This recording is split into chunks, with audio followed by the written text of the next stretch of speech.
Hi everyone, and welcome to your final week of creative writing. I am your teacher, Hayleigh Worgan. Guys, I need you all to turn in all of your assignments by the end of the day on May 26th. Assignments turned in after that day are going to receive a 0. Some of you have not turned in things this semester. A couple of you have not turned in anything. And I really need you to turn some things in so we can get you to a passing grade. So if you are having a problem, please email me, talk to your advisor, and we want to see you succeed. And what I've noticed about the people who take this class is that you're all very good writers.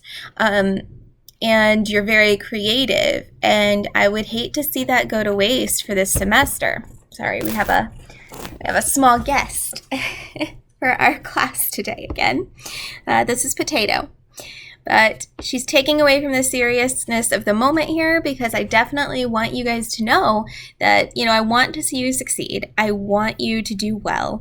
And again, as I've said all semester, we are part of a team for your success. So please get in touch with your teachers, get in touch with your advisors. Let's figure this out. Let's build a plan for your success, okay? Okay, so today we're going to talk about something called vignettes.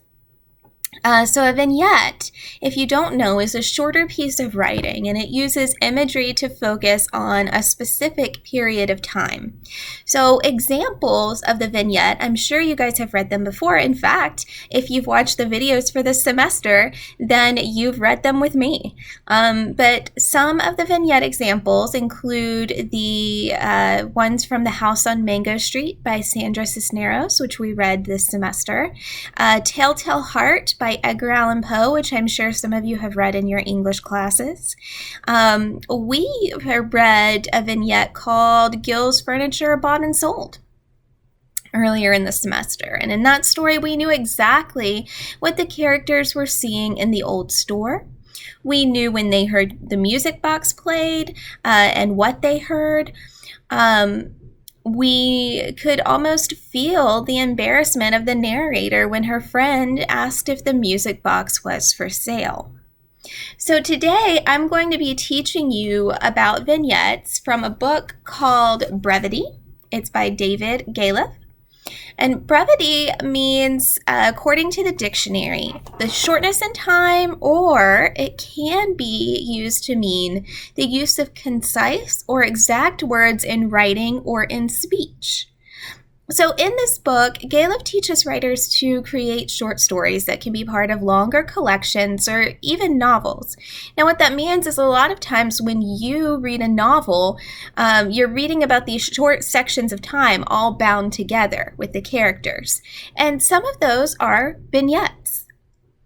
So the short pieces we wrote about the characters and the photographs this semester, those would be considered vignettes, those short stories.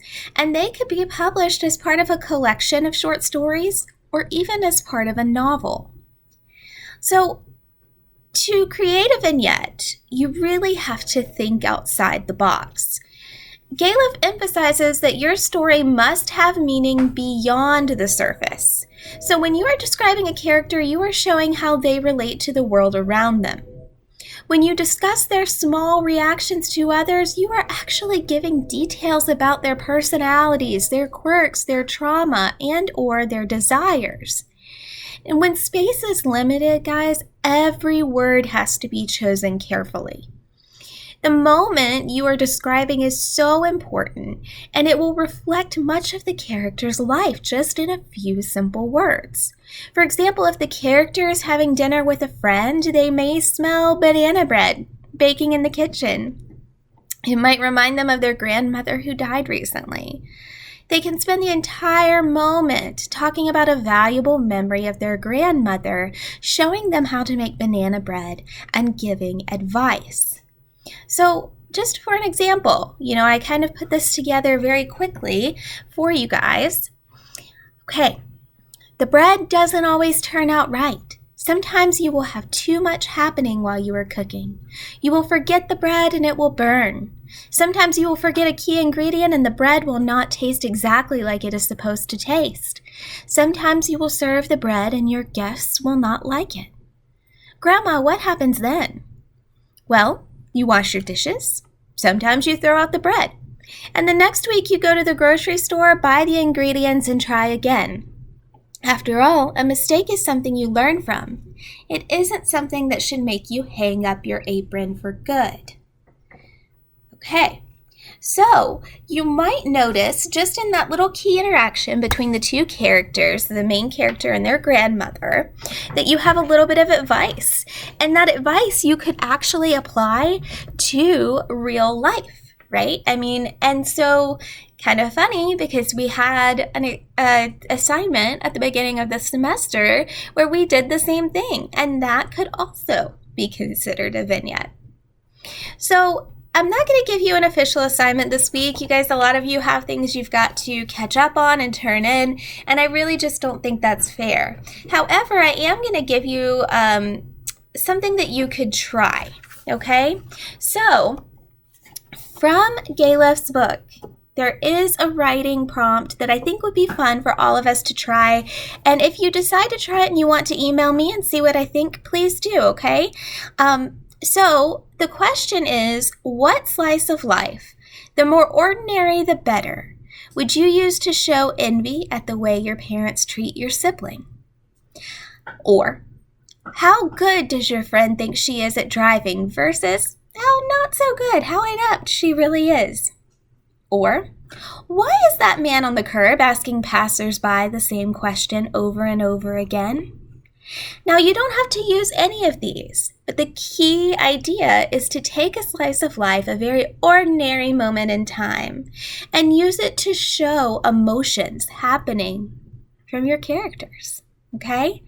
And if you want to email this to me, you can. Again, I'll put my email address in the class notes and also on the slide presentation. Please don't feel the need to give up on your work, okay? I know it's piled up for many of you, but you can do this. Again, we are all part of a team that wants to help you succeed.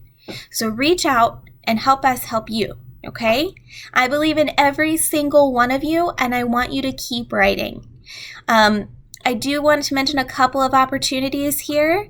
We will have, I will be hosting a writing conference for middle and high school students at Bookish this summer. It's $5 a student, and I'm going to post information about that in the classroom. Also, if any of you would like to submit your work to the literary publication Wren that I am starting for teens through Zelda Media, please email me as well. I would love to share your work in that medium, okay? So again, it has been such an honor and so amazing to work with you guys. I hope that you have a fantastic summer. If you need anything from me, please email me and let me know, okay? All right, guys, have a good week. I will post my virtual hours probably Thursday morning will be my virtual hours again from 9 to 10. And Potato here says that she hopes that you guys have a great day as well. All right. Bye, guys.